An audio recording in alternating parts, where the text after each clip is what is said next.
Welcome to the HR Empowerment Podcast, where we will uncover strategies and new insights from HR professionals who discuss up-to-date regulations, best practices, and the most pressing topics like diversity and equity, leadership, dealing with difficult situations, and much more that affect your bottom line and business. Thanks for joining us. Welcome to Dealing with Difficult People. I'm communication and leadership skills expert Pamela Jett, and this is episode number 2 in a 5-episode series on how we can more effectively deal with difficult people like snipers, steamrollers, and chronic complainers. And if you listened to episode number 1, you discovered that it is powerful to be asking ourselves the question, how will this work for me, as we are listening and learning. We also discovered why difficult people are difficult and what we can and cannot do about it. Today's episode will be focusing on 3 communication superpowers that if you can unlock and unleash these superpowers, you are going to be far more effective in dealing with difficult people. We also know that we cannot make a difficult person not be difficult, and our goal is to train them how to treat us. And these superpowers will help you in training other people how to treat you. And like I said, there are 3 communication superpowers. And what do I mean by superpowers? I mean that these are tools that you can use that will help you tremendously when you are dealing with difficult people. And they are tools that you already have at your disposal. It's simply time to apply them to difficult people. So, what is our very first communication superpower when dealing with difficult people? Well, it's something that I like to call assume positive intent. Assume positive intent. Now, we all know that assumptions are risky because when we assume, we run the tremendous risk that we will be wrong. However, assuming is also human nature. One of the things about our brain's architecture, and by the way, I am fascinated with neuroscience and how our brains are hardwired. And one of the things that fascinates me is that we are driven as human beings to make sense of things. We are storytellers. And some of you might be thinking, what? We're storytellers? I mean, think about this. You tell a story to yourself about every single thing that happens in your life. For example, imagine your significant other sends you flowers.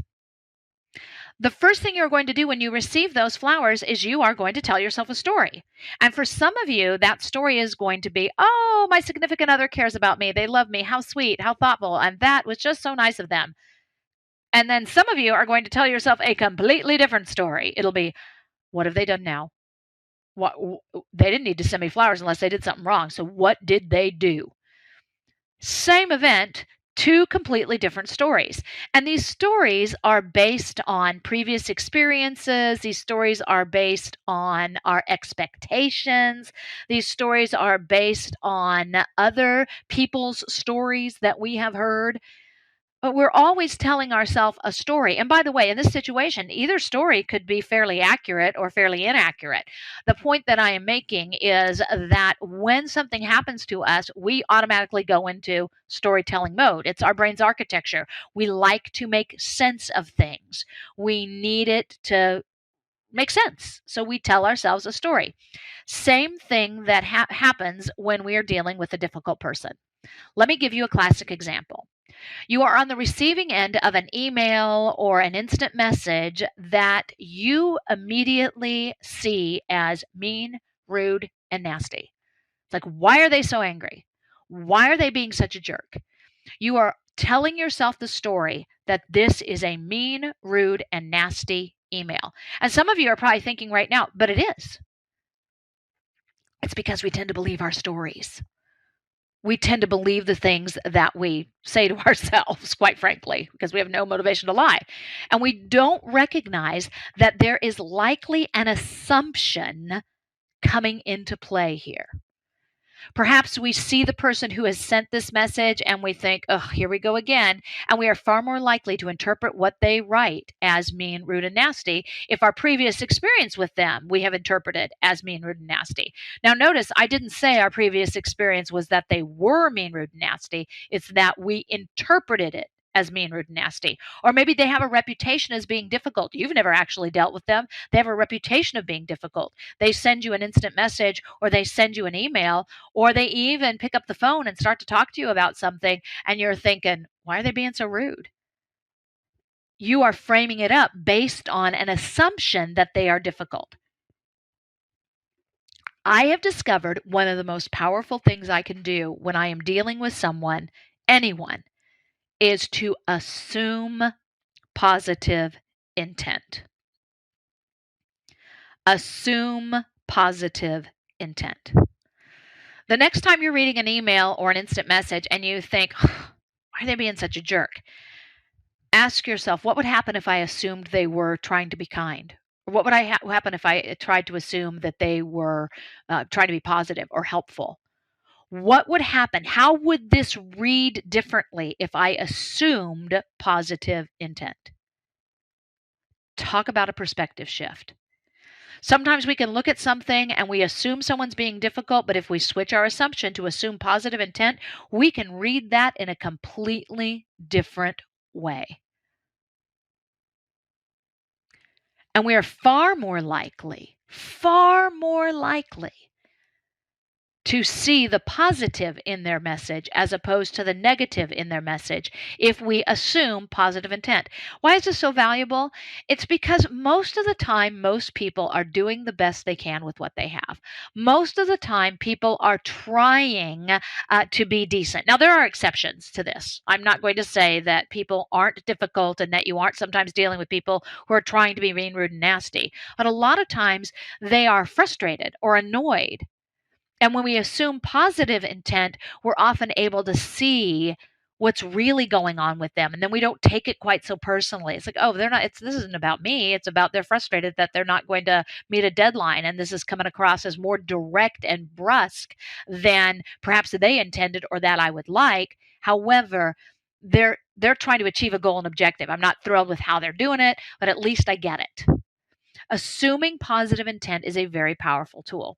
We also know that there's a huge body of research that says that the written word, whether it is email or instant messaging, will come across typically as far more harsh than the originator intends it to come across. It will sound much meaner, much nastier, more direct, more brusque than perhaps the intent was for it to sound. So if we assume positive intent, we're less likely to read things with that negative filter.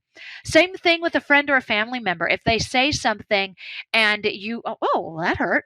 Assume positive intent. Assume that they weren't trying to hurt you. Assume that they maybe thought they were being funny, or assume a positive intent and realize that, oh, they're not trying to be mean, rude, and nasty. It just was awkward as opposed to mean.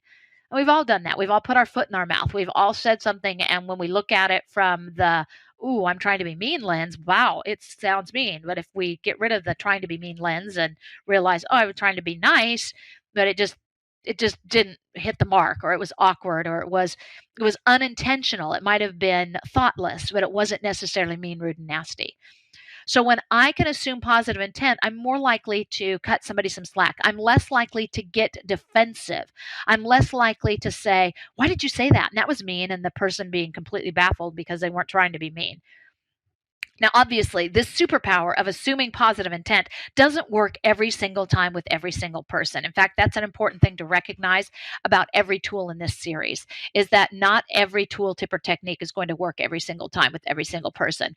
This is a great way to check yourself, to make sure that you are looking at something without the negative filter on.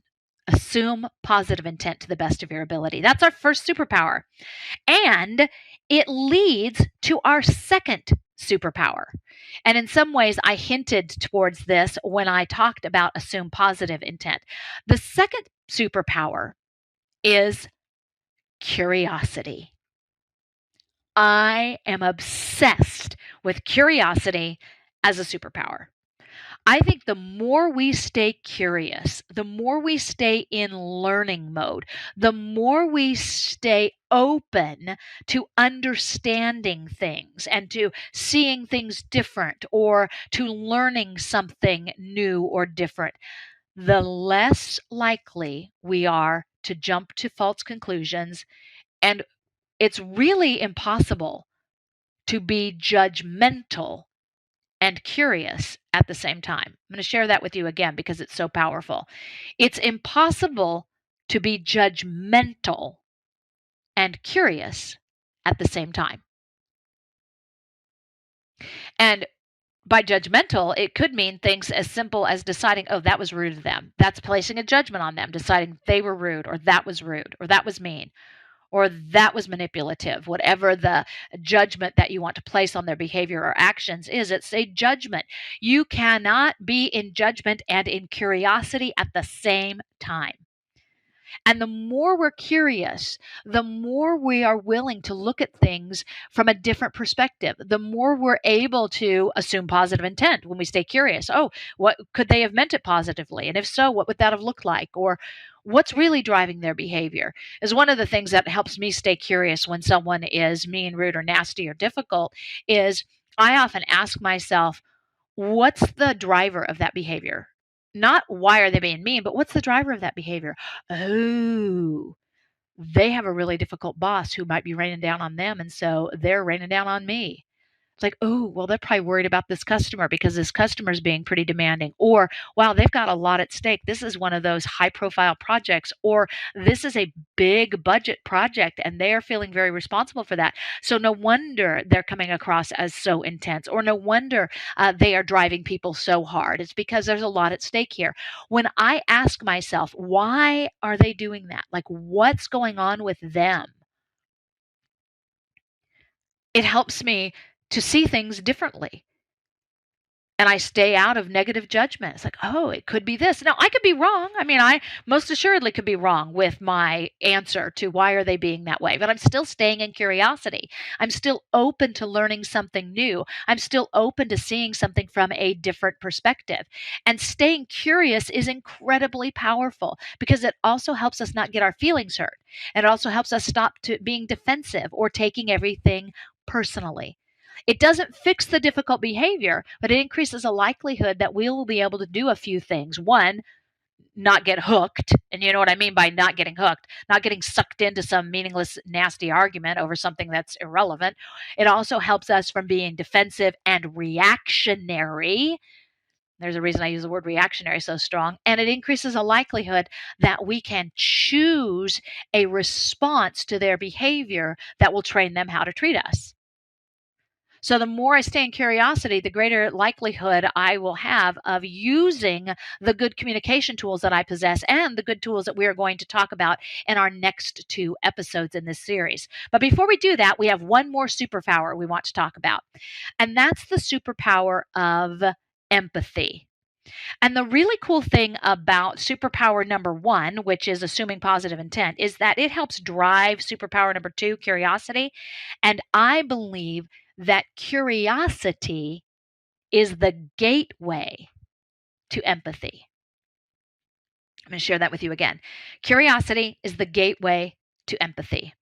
And empathy is very different than sympathy. Sympathy is feeling sorry for, or feeling bad for, or feeling bad about. Empathy is the ability to feel with, to be able to put ourselves in someone else's shoes or see things from their perspective. Now, that doesn't mean that we will agree with how they are behaving. It doesn't mean that we would have the same take on the situation that they do. But what it does mean is that we're stepping into their perspective, trying to see things from their point of view, which increases our understanding.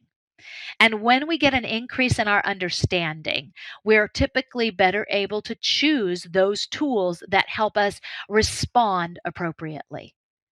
So activate your empathy.